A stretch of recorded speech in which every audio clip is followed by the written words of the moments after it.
call the meeting to order. We will begin with the Pledge of Allegiance.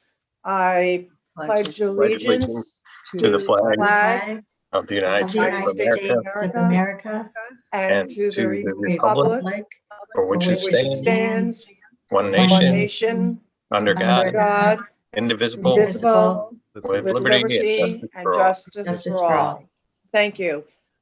Before we introduce Mr. Stein, who will be doing a special report, Mr. Core, I'd like to turn it over to you. Thank you very much, Mrs. Harrison. And, first and foremost, I know later in this afternoon, we announced that we would be going to remote tomorrow, and this was due to a staffing issue. It is a staffing issue that unfortunately is focused in our transportation department. So we made every possible effort we could, working diligently with our transportation director, Denise Town, and her staff, who worked extremely hard to pull this day together tomorrow. It was not something that we could do, again, weather permitting, and I also understand that we have some weather coming in that could be a complicating factor. We plan to bring in our K-12 special education students who are self-contained in their classroom. So self-contained special education students will be in, and we will be providing meals at each of our sites, so they will be available as well. But I think what I want to emphasize with our public is that, our district is totally committed to bringing our students in our K-6 program for full-time in person, and in our 7-12 program, we have a hybrid approach for our students to come in. We are committed to the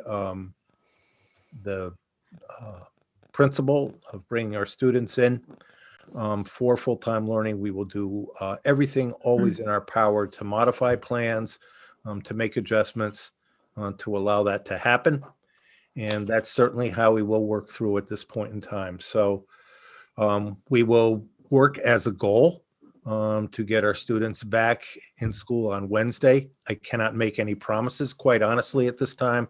And I don't want to mislead our public to think that this will be easily accomplished. It's extremely challenging. And quite honestly, at the end of the day, there's a very realistic possibility that we won't be able to do that. But what I can assure you is that we know and appreciate and value in-person learning. And our commitment, again, is strong to that. And we will be providing our community with an announcement about Wednesday and the rest of the week sometime tomorrow afternoon. And the only reason for any kind of delay will be us working in every way possible to find ways to make our plan to bring our students in, to make a plan that works. So that is where we are right now. I cannot make any promises about what will happen other than we will be doing everything we can to work through problems in transportation to make this happen for tomorrow. Excuse me, for Wednesday and beyond. Thank you. There is no doubt in terms of the board or the community that you are all doing your absolute best to make this work. And so we know it's frustrating for you. It's frustrating for us. It's frustrating for the community, but we know you're doing your best. So again, thank you. No promises are necessary. No, we already know. Right. You're working incredibly, extraordinarily hard to keep the children in school. Mm-hmm. Thank you. And thank you always for your support in this endeavor. So tonight we are meeting, and Mr. Stein will be talking about the plan to return to what the state has labeled high-risk sports for the winter season. and for the fall 2 season as well. Mr. Stein will outline the plans, the various aspects of our plans. We will be required by the Albany County Department of Health to attest to various things that we will cooperate with case investigations, for example, that we will have a hotline for concern reporting, that we do have Board of Education approval, and that approval is for certain sports, and that we have a parental guardian informed consent document, that we have a specific sports preparedness plan, and that we will have student athlete medical clearance. So we will be able to show in our plan that we are addressing these items, and we will submit documentation of this as well as our plan to the county tomorrow. Coincidentally, as of Sunday, the county had a 7-day rolling average that was below 4%. It continues to remain that way today. So given that metric, and given the fact that we also are at the hit the hospitalization metric, we could return if we have subsequent Board of Education approval. We also sent to you the sign off by our medical director, and that was provided to you as part of the materials for you to read as well. So I think without any further ado, Mr. Stein, I'll turn it over to you. Thank you, Mr. Core. I'm going to get my screen share up here and then begin. I think everybody should be able to see that, correct?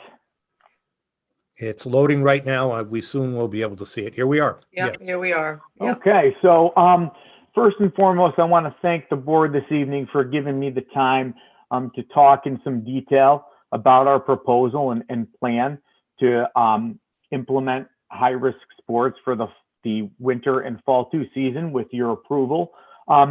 You were sent a copy of our plan. It's pretty comprehensive. I think needless to say that it would probably take a couple meetings if I was to cover every single piece and part that's involved. So my goal really tonight is to demonstrate to you how on a daily basis we're going to be able to encompass all of the recommendations and safety protocols and procedures into our programs. And everything that I'm going to touch on tonight also it really speaks to how we need to meet the Albany County Department of Health requirements. You know, even though there are requirements and recommendations that have come from other bodies such as the New York State Department of Health, the New York State Public High School Athletic Association, and so on, really the Albany County Department of Health document has become really the most significant piece to begin our high-risk sports and get them off the ground. And as Mr. Cord mentioned, there are pieces that we have to attest to begin. So really what I'm going to hit on tonight will encompass those components and the key safety components in a snapshot really on how things are going to operate day to day. So with that being said, we're going to focus on procedures and protocols here tonight. And I'm going to start off with daily attestations and attendance. Just like when students come to school, they're going to have to attest every single day. Whether they were in school that day or not, there's an attestation they complete before they get to practice. They can't enter the practice area without that being completed. And just like when they come to school, if they didn't complete that attestation, they're going to have to go through a temperature screening.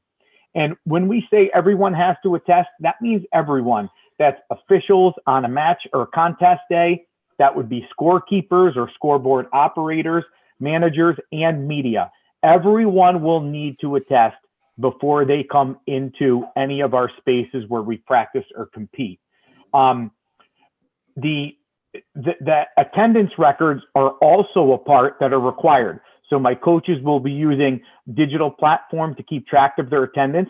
So of course, if we do have a positive case, it's going to be very easy for me to communicate with them, access their attendance records, and we'll be able to quickly begin our tracing process, just as if we're dealing with a case that occurred during the school day or on a school bus. So no differently there. Next are masks.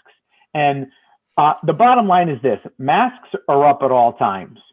And we know that in athletics, especially when you're talking high intensity, high cardiovascular, that mask breaks at times are going to be needed. And we've talked to our coaches, and they understand that if a mask break is needed, we need 12 feet in between our athletes.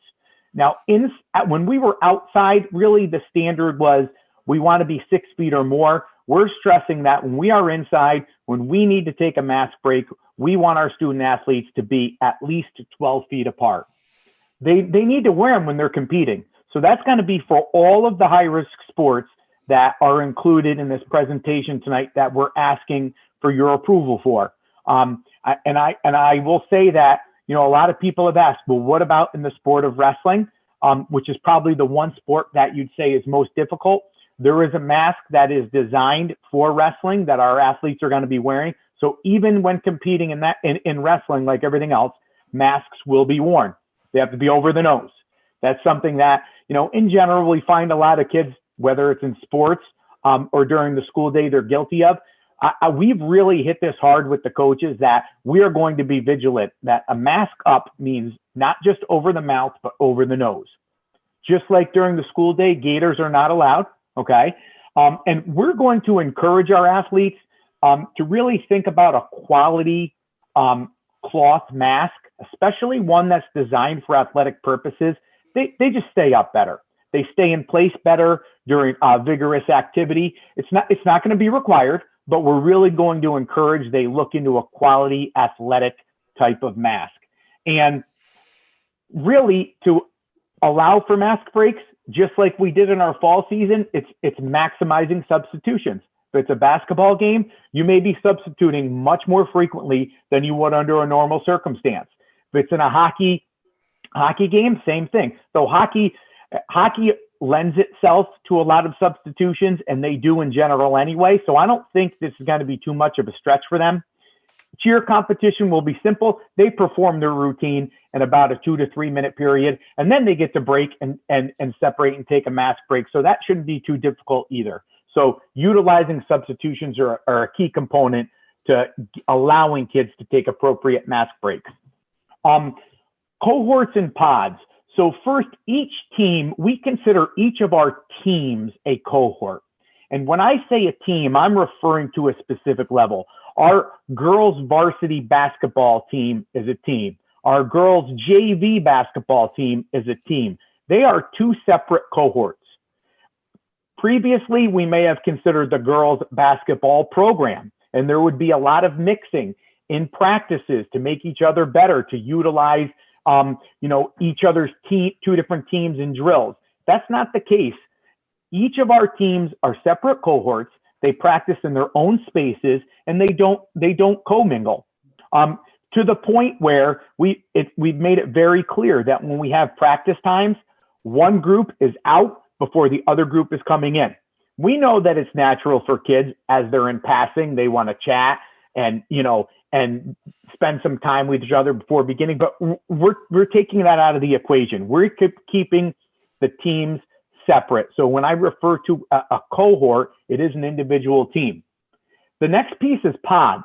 And when we're able to, a pod is basically a group that's within our cohort or our team. For example, in the sport of wrestling, practices are broken down into pods. That means that you may never work with anyone outside of your 2 or 3 person pod. You'll never come within 12 feet of them in your practice space. Hockey can lend itself to pods when it comes to using various lines that play in a game and keeping those kids separate during practice time. One of the reasons that you may have noticed for our coaches appointments tonight, and I did make a note, was I'm asking to have some modified coaches appointed. Even though we're not offering the modified level, we want to use these modified coaches as additional coaches in a practice to allow us to break into pods and still effectively run a practice, meaning each pod can have a coach working with those kids separately. And excuse me, We've stressed to our coaches that when you're in practice and you're not engaged in activity, maybe you're in a water break, or maybe it's just the time before practice when we're waiting for the last few people to show up, that social distancing is necessary at all times. We know that in high-risk sports, there's going to be times during competition where social distancing will not be possible.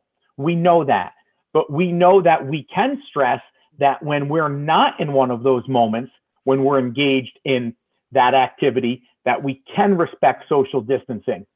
For example, during a basketball game, if you've watched any basketball recently on TV, you'll see that a number of places have almost 2 or 3 rows of benches so the chairs can be separated and social distancing is respected. It's going to look no different for us. We'll utilize multiple benches or rows of benches and chairs and space out our student athletes so they are distanced when they're waiting to get in the game. And the last piece here is the concept of keeping our coaches socially distant at all times if possible. We've talked to the coaches. If you're able to run a practice day to day where you never have to come within 12 feet of your team as you're demonstrating, as you're talking, okay? That is the goal, to keep that extra distance.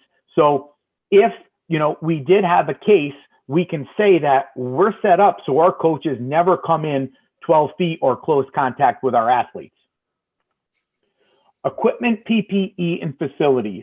All of our equipment will get disinfected fully between practices. That means set aside, fogged, proper drying time, and completely disinfected before either another cohort uses the equipment or before the same cohort goes to use the equipment again the next day. We talked about with our coaches, rotating in clean equipment. If I am in a basketball practice and we're scrimmaging, or in a game, just like in volleyball, it's right in the guidance that there's multiple balls being used that are clean, and periodically we can take one out, we can bring in a new ball and get those disinfected before they rotate back into the drill. So rotating clean equipment actually during practice, scrimmage, and games are possible. We've given all of our coaches electronic whistles. There's just a lot of studies that show that using a traditional whistle just puts a lot of vapors into the air. So every coach is equipped with an electronic whistle to eliminate that. And our hydration plan, our athletes bring in their own water. And of course, just like we did in the fall and we're doing with our current winter sports that are running, we have a supply of cases of water handy. For kids who forget a water bottle, we have it there for them. So they're not going to have a problem staying hydrated if they forget to bring what they need for that day. Our coaches are ready to pick up their PPE, just like we've done every season. That's masks, that's hand sanitizers, gloves. If some coaches want a face shield, we've offered that to them if they want to use one. And anytime they need to replace, they've gone through their masks or they're getting close, we have a supply ready to go to make sure they're always in a position where they have PPE on hand. Of course, hand sanitizer is key because just like our guidance recommends, during the course of a practice, a water break should be accompanied by hand sanitizer, sanitizing your hands. And the nice part is that we have plenty of stations around the gym as well in that area.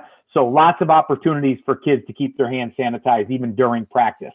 And of course, exclusively using our large spaces with high ceiling, good ventilation. So an example is if you've seen at the high school, the wrestling room is not a good example of that. It's smaller, it's low ceilings. If approved, our wrestling team will not use that space to practice. They will go into a gym or a high ceiling area that's well ventilated and much more appropriate for vigorous activity. So spectators, New York State and the Albany County Department of Health do allow 2 spectators per player, but the Suburban Council has voted to not allow spectators at indoor events for the time being. I say for the time being because we weren't ready to commit to no spectators for the entire season at this time. We felt that we wanted to get a season off the ground. We want to see how things would run. And if cases continue to decline and we feel it's safe to start the conversation about bringing spectators in, that's something that is not just a league decision, but it's something that each athletic director consults with their superintendent to see if their superintendents are on board with a decision such as that. So for now, we'll have no spectators, but we do have one exception, and that's for our senior nights. We're going to allow 2 guests per senior on senior night. We're going to allow them to watch that contest, and we're going to make sure that they are spaced appropriately. They've done their attestations. We'll have our bleachers marked where they're socially distanced from each other. It's something that we've been able to do this winter. We did it very successfully with our bowling senior night, our swimming senior night, and our gymnastics senior nights. Following all these procedures went extremely well. And at the end of the day, to bring in, at best, maybe, 10 to 20 adults into one side of the bleachers on HGym, very easy to keep people apart, not crowded at all. And it gives those senior parents that experience to watch the contest on their child's senior night. Just some miscellaneous requirements that are part of the Albany County Department of Health guidelines. So as Mr. Core mentioned before, each student athlete must have a medical clearance from their healthcare provider. That's a NICEAD requirement as well, as far as having a current physical on file. So that's something that's already in place. With each school district establishing a confidential phone number and email address.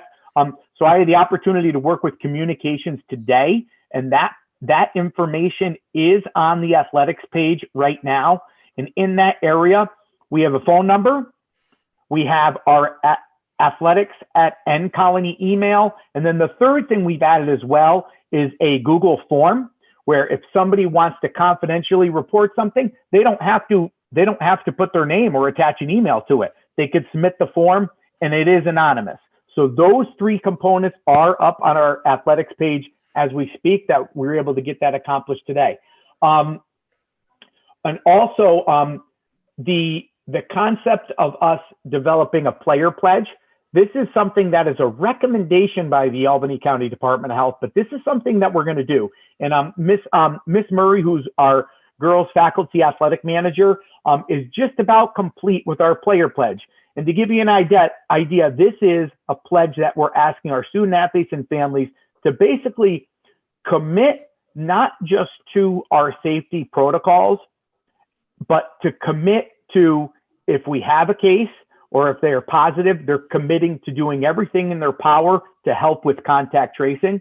And we're also asking them to make the commitment and the sacrifice during the season that maybe, they're going to have to sacrifice some social gatherings that maybe they would partake in to really for the safety and the sake of their team. So it's the makings of a great player pledge that we're going to ask all of our athletes and parents to sign and be a part of. And then, as I mentioned before, the contact information that we have with concerns went onto the athletic page today. So that essentially is really an overview of the safety protocols and procedures that will happen with each and every sport, high-risk sport. I wanted to give you the opportunity not only to ask me any questions you may have from the presentation, but from the document that I was able to provide you last week.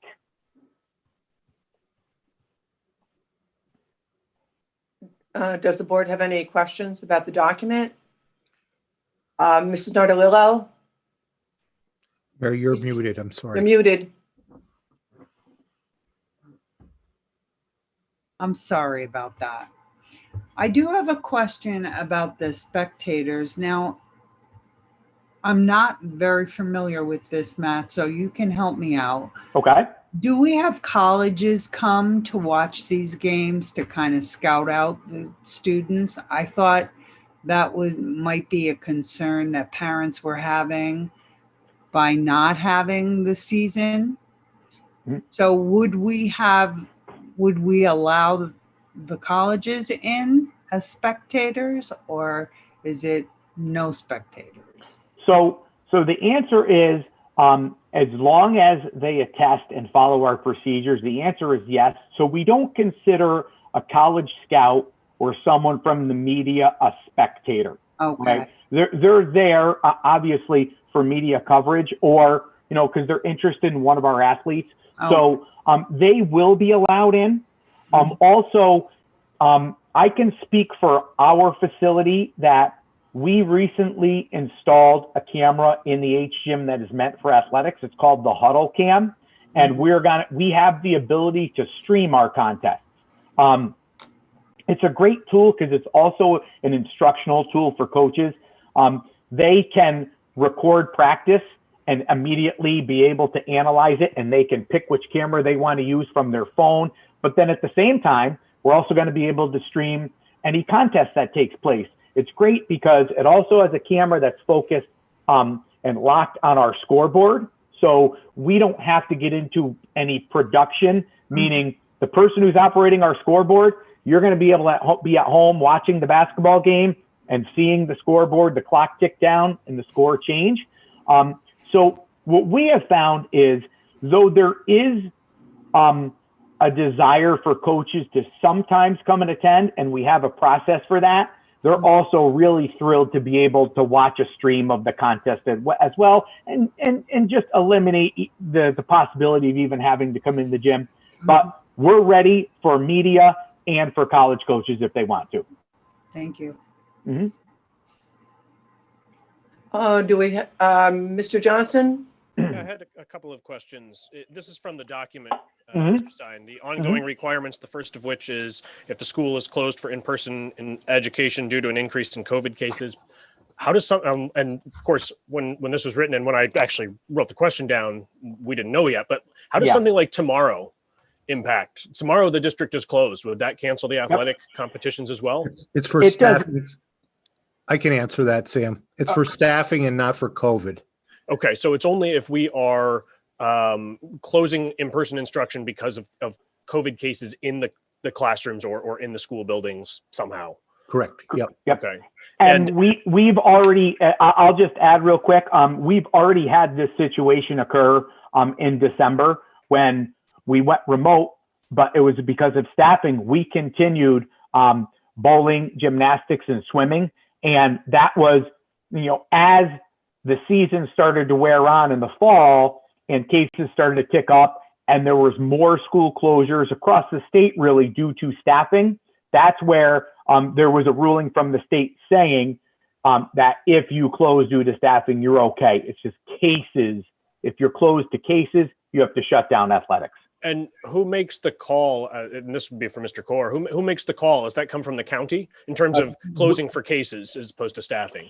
I would say that would be something that we would do on advisement from the county. Yes. Okay. So there shouldn't be any concern. And this is in no way to, I don't want to misconstrue what I'm saying, but there wouldn't be any pressure to keep the school, like if it's a toss up, and I'm sure there are situations where it's like, oh, we could stay open, maybe we shouldn't, but maybe we could. We'd want to avoid that sort of situation where maybe we could stay open, but there's a basketball game tonight and we really want to stay open. We would absolutely do that.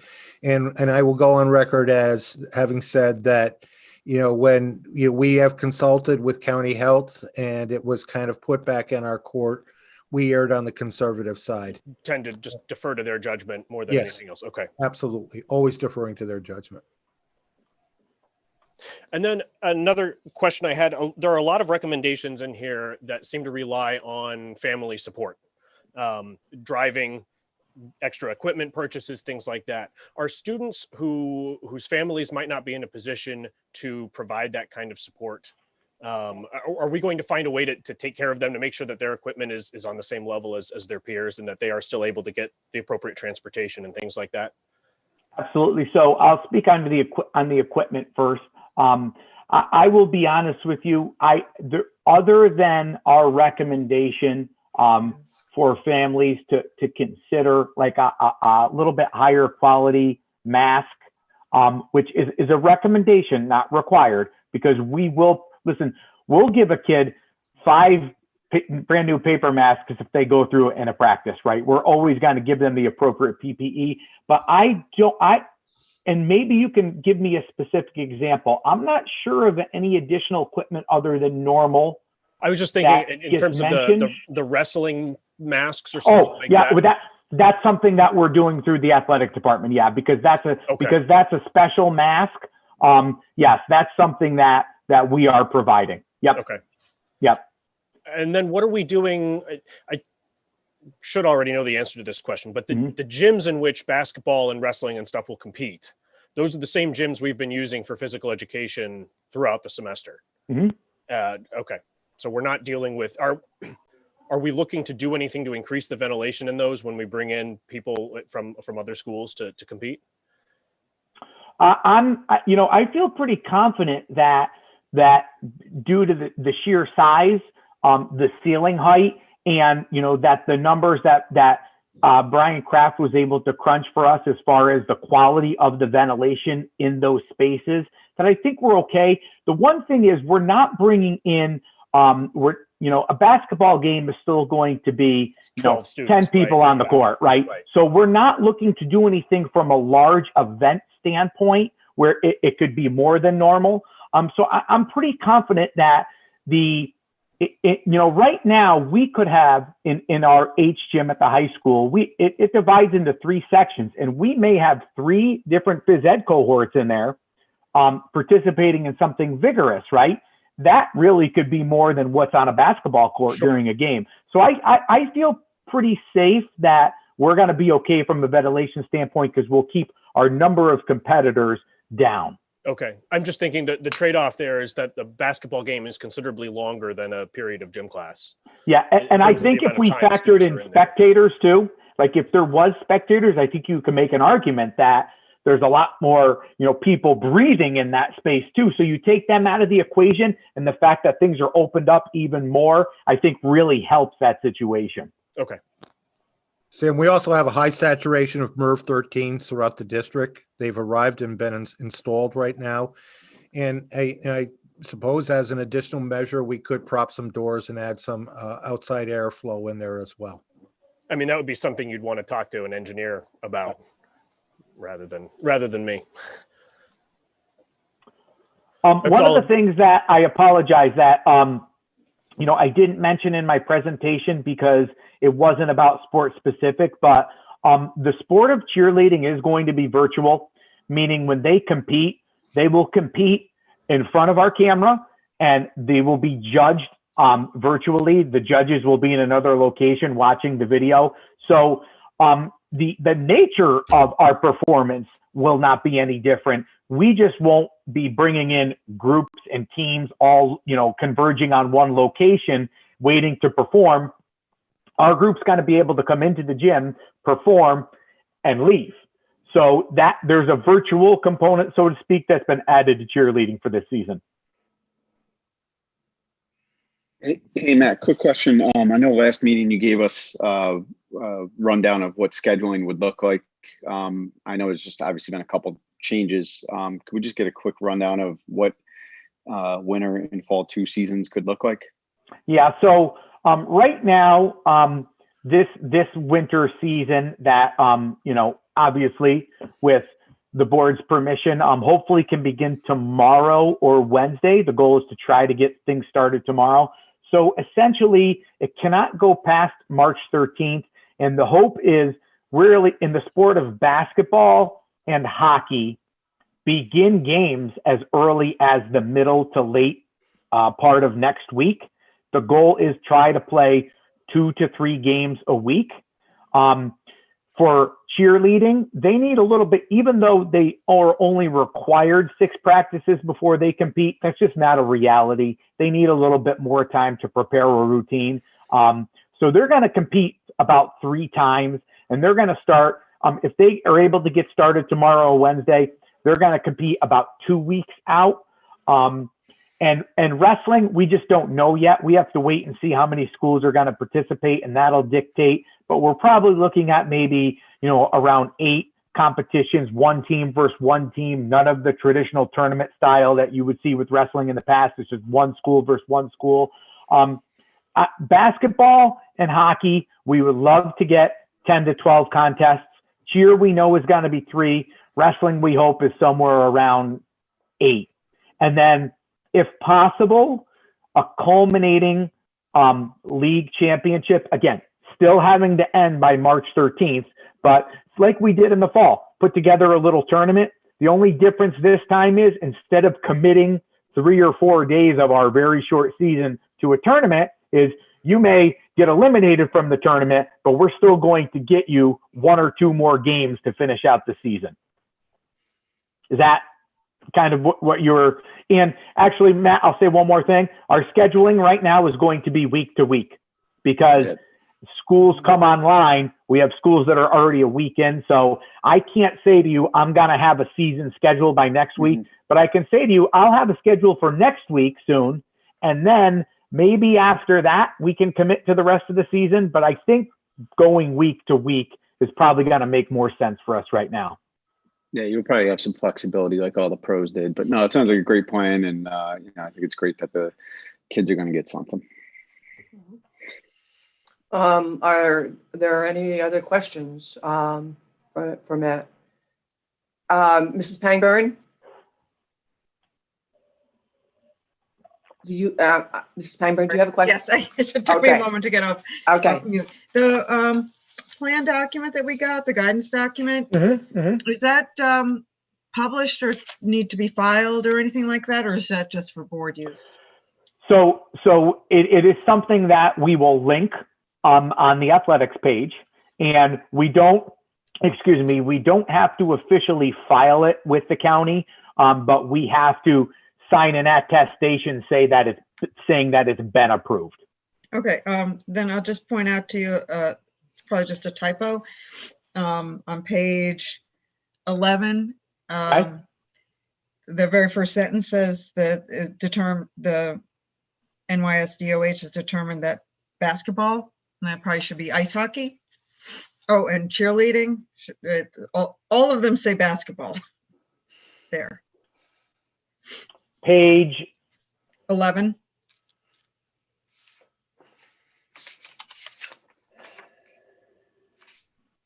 It's 11 in my document anyways. Competitive Page 12. cheerleading Yep. says Yep. DOH has determined that Oh, basketball. okay. Yep. Okay. That I'll should fix probably be Yep. cheerleading, Yep. and ice Yep. hockey should be ice hockey, Yep. and wrestling should be wrestling, and football should be football. So and that same sentence, volleyball should right? be volleyball, right? That one sentence has Yeah, that. just has that- one sentence. Yep. It looks, you probably, in an appropriate level of efficiency, it was a copy and paste, and all of them say basketball. Got it. I'll Yeah, fix just it. before Not a you problem. post it or file it. Yep. Just wanted to let you know. That's also the beauty of using Google Docs is even when you post it, you can fix it pretty quick without having to jump through a lot of hoops. Perfect. Thank you. Are there any other questions? This document you provided us is definitely a comprehensive document, and I appreciate that, getting that. It's excellent.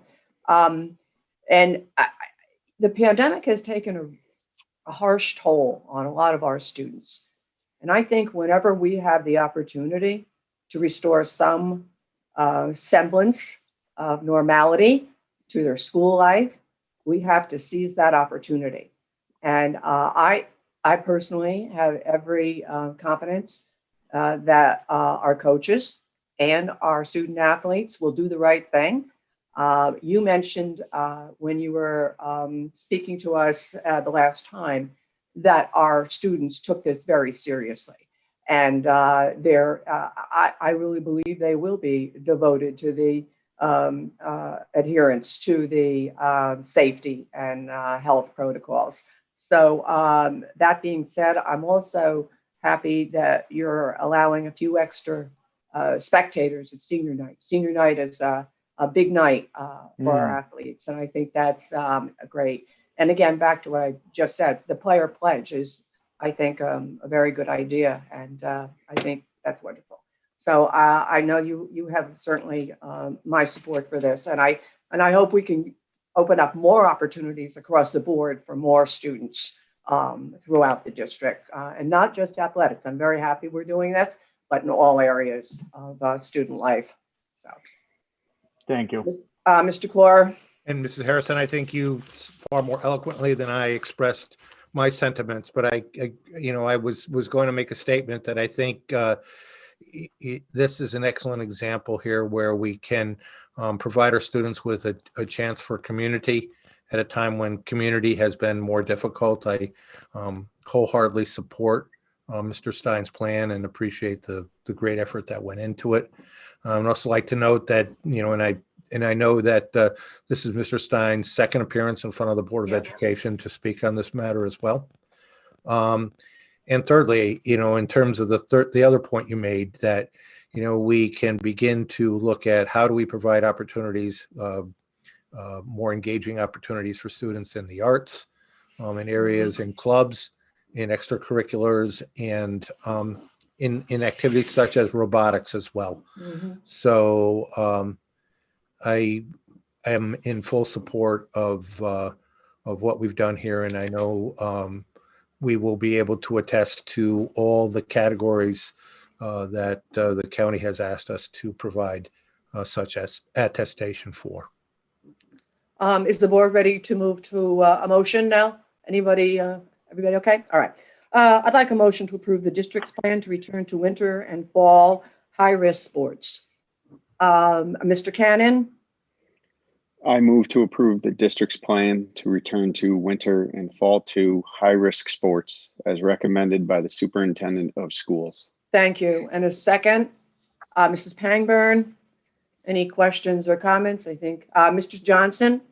I know this isn't going to be the popular comment or vote. Is there any way we can, is this sort of, are we stuck with an up or down voting on both the winter high risk and the fall 2 season combined? Whether combined in the motion. Correct. Right. I understand that. but Yeah. Are we committed to that at this point Yes. where it's all or nothing? Yep.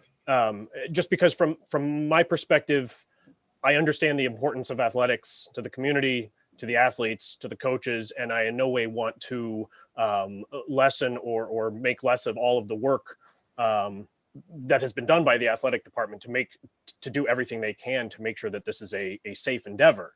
But I think at this point, if we're looking to accept some additional risk of COVID in our schools, there are other programs that maybe we should be considering first, particularly the music program, and then maybe some of the other extracurriculars, which have considerably less risk than some of these high risk sports. And I think it would make more sense to look at maybe making that step first.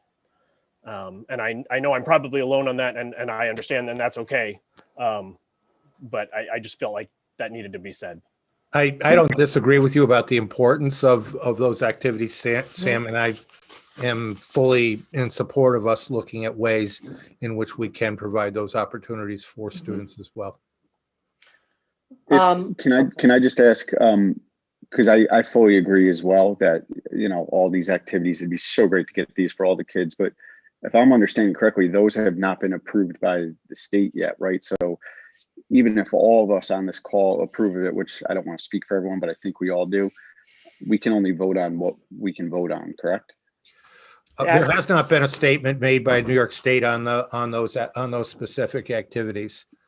I don't think they've eliminated those activities at all. I think it's up to individual schools as to how they would conduct them safely.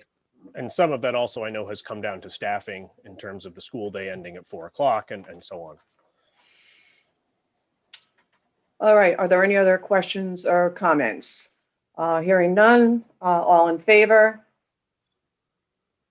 Opposed? Okay. Thank you. I'd like a motion to approve an agreement for an interscholastic ice hockey merger. Mrs. Nardolillo? Mary, you're muted. Sorry. I am sorry again. I move to approve the agreement for an interscholastic ice hockey merger for the 2020-2021 school year between North Colony Central School District, South Colony Central School District, Averill Park Central School District, Brunswick Central School District, and East Greenbush Central School District into a varsity hockey team as recommended by the Assistant Superintendent for Business. Thank you. And a second? A second, Mrs. DeRozio, any questions or comments? Linda, I have just a really small, quick Johnson? question. Oh, I sorry. I was going to say this is just a typo, I think, in number 9. Yeah. For participating schools, and it says North Colony, East Greenbush, Averill Park, and Brunswick. I believe that should be South Colony is going to be assessed and payable to us. Otherwise, we're writing ourselves a check. Yeah. I think that's just a typo. But I want to make sure that we vote on the correct contract. Mm-hmm.